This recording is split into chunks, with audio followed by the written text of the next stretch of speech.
ఈనాడు పరిశుద్ధాత్మ దేవుడు మనకి పరిచయం చేస్తున్న అంశం ఏంటంటే పరిశుద్ధాత్మ కార్యములు. పరిశుద్ధాత్మ కార్యములు అంటే పరిశుద్ధాత్మ దేవుడు మనలో ఉన్నప్పుడు మనము చేసిన గొప్ప అద్భుత ఆశ్చర్య కార్యములు కేవలం మనకు మాత్రమే కాదు, దేవుడైన యేసు ప్రభుల వారికి కూడా పరిశుద్ధాత్మ సహాయం కావాల్సి వచ్చింది. ఎందుకు? మానవ రూపధారుడిగా ఈ లోకంలోకి వచ్చాడు కాబట్టి.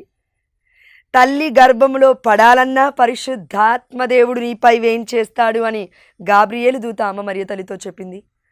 ఆ క్షణం మొదలుకొని యేసు ప్రభుల వారు మళ్ళీ పరలోక రాజ్య మోక్షారోహణుడు అయ్యేంత వరకు కూడా పరిశుద్ధాత్మ ప్రభావము చేతే అన్నీ చేశాడు అని పరిశుద్ధమైన లేఖనాలు చెప్తూ ఉన్నాయి. ప్రియమైన దేవుడి బిడ్డలారా, మొట్టమొదటిగా అపోస్తుల కార్యములు 10వ అధ్యాయం 38వ వచనం మనం చూస్తే, పవిత్రాత్మతోనూ శక్తితోనూ దేవుడు నజరేయుడగు యేసును ఎట్లు అభిషేకించినదియు మీకు తెలియను. మనందరికీ తెలుసు, ప్రపంచానికి మొత్తం తెలుసు కదండి.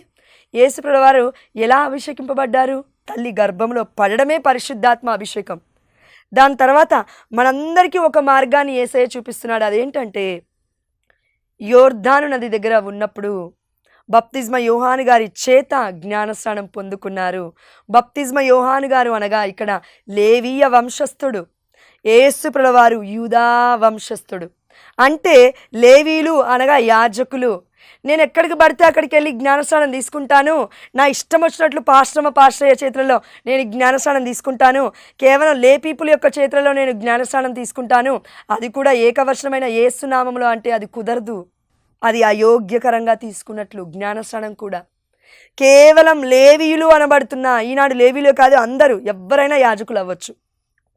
పెళ్ళిళ్ళు చేసుకోకుండా దేవుణ్ణి పెళ్లి చేసుకొని సంఘముతో భార్యగా ఉంటున్న భర్తగా ఉంటున్న యాజకులు, మటకన్యా స్త్రీలు, వీళ్ళందరూ కూడా మనకి దేవాదేవుడు చూపిస్తున్నాడు. ప్రియమైన దేవుడు బిడ్డలారా, ఇందులో ముఖ్యంగా యాజకులు మాత్రమే పితా పుత్ర పరిశుద్ధాత్మ నామములో చిన్న పసికందుగా మనం ఉన్నప్పుడు మన తల్లిదండ్రులు తీసుకెళ్ళినప్పుడు మనకి జ్ఞానస్నానం ఇస్తున్నారు. అవునా? ఎస్, ఇది పరిశుద్ధాత్మ కార్యము, పరిశుద్ధాత్మ దేవుడు ప్రేరేపించిన కార్యము. అపోస్తుల కార్యంలో మనం చూస్తున్నాం. అంటే జ్ఞానస్నానం ద్వారా పరిశుద్ధాత్మని మనం పొందుకుంటున్నాం. అంటే దేవుడి బిడ్డలుగా మనం మారిపోతున్నాం. అయ్యో, ఎక్కడుందండి పరిశుద్ధాత్మతో నింపబడితే దేవుడి బిడ్డలని?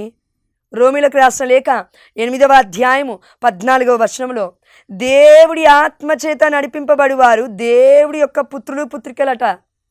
మరి సైతాను ఆత్మతో నడిపింపబడితే ఎవరికి పుత్రులమో మనకు తెలుసు. అంటే దేవుడి ఆత్మచేత నడిపింపబడ్డప్పుడు మరి పరిశుద్ధాత్మతో నింపబడ్డాం, అద్భుతాలను చేస్తున్నాం అని వర్గాలు ఎన్నో చెప్తున్నాయి కదా, డినామినేషన్స్. మరి కథోలిక శ్రీ సభలో ఉన్న సత్యం గురించి చెప్పట్లేదా వాళ్ళకి? అంటే ఏం జరుగుతుంది? పరిశుద్ధాత్మతో ప్రేరేపింపబడినప్పటికీ పరిశుద్ధాత్మ దేవుని చల్లారి చేస్తున్నారు వాళ్ళు. ఎందుకంటే డాంబికత్వం కావాలి, ఎందుకంటే అధికార వ్యామోహం కావాలి, ఎందుకంటే స్టేజ్ల మీద ఎక్కాలి. యాజకులు కాదు గొప్పోళ్ళు, మేము ప్రవక్తలమని వాళ్ళు చెప్పుకోవాలని ఈనాడు ఆడుతున్న కపటం దేవుడికి విరుద్ధంగా వెళ్తున్నారు చాలామంది. ప్రియమైన దేవుడి బిడ్డారా, యాజకులు ఇవ్వాలి. లేవీయుడైన బప్తిస్మ యోహాను గారి చేతిలో యేసు ప్రభుల వారు ఎందుకు జ్ఞానస్నానం పొందుకున్నాడు? యేసు ప్రభుల వారు యూదా వంశస్థుడు, మన బప్తిస్మ యోహాను గారి లేవీకి సంబంధించిన వంశస్థుడు కాబట్టి జకరియా ఎలిజబెత్తమ్మ గర్భంలో పుట్టేలాగున దేవుడు ఎన్నుకున్నాడు.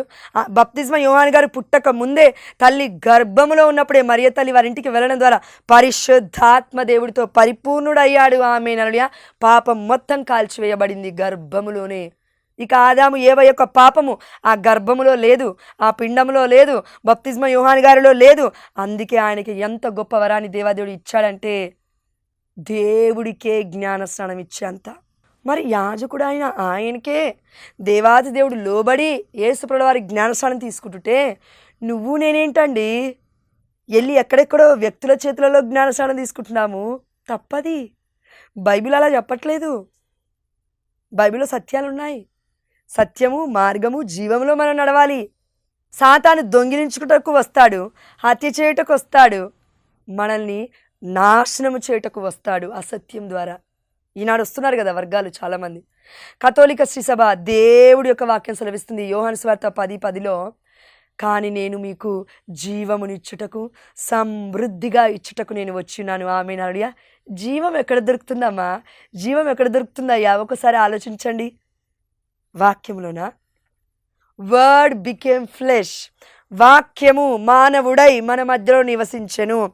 ఆ వాక్కు ఇప్పుడు మనతో చెప్తుంది, యేసయ్య మనతో చెప్తున్నాడు, జీవాహారమును నేనే, I am the bread of life. జీవాన్ని పొందుకోవాలి. ఎక్కడ? వర్గాలలో దొరకదుగా. ప్రతిరోజు నీకు నాకు ఇవ్వరుగా. యాజకులు ఇచ్చినట్లుగా వారి యొక్క తిరుకరముల ద్వారా మాత్రమే, పరిశుద్ధాత్మదేవుని ఇన్వోకేట్ చేసినప్పుడు మాత్రమే, తండ్రి దేవుడు ఆజ్ఞాపించినప్పుడు మాత్రమే యేసయ్య దివ్యమైన శరీర రక్తాలుగా సాధారణమైన రొట్టె ద్రాక్షరసం మారుతుంది. బలిపీఠం మీద నీకు నాకు ఇష్టం వచ్చినట్లుగా ఎక్కడ పడితే అక్కడ బలిపీఠం అంటే తప్పది. దివ్య మందసం ఉండాలి అక్కడ. మరియ తల్లి మధ్యస్థ ప్రార్థన ఉండాలి అక్కడ. పునీతుల మధ్యస్థ ప్రార్థన ఉండాలి అక్కడ. దేవదూతల మధ్యస్థ ప్రార్థన ఉండాలి అక్కడ.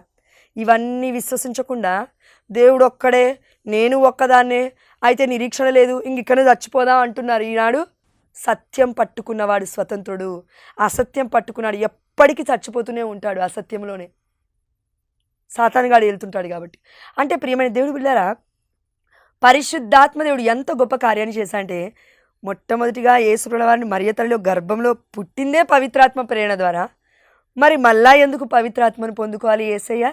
పబ్లిక్ మినిస్ట్రీ అంటే దేవుడి పరిచర్య చేయాలంటే ఒక అన్యుడికైనా, లేదంటే క్రైస్తవుడికైనా, లేదంటే ముస్లింకైనా, హిందువుకైనా, ఇంకెవ్వరికైనా, అన్యులకైనా పరిశుద్ధాత్మ అభిషేకము రావాలి.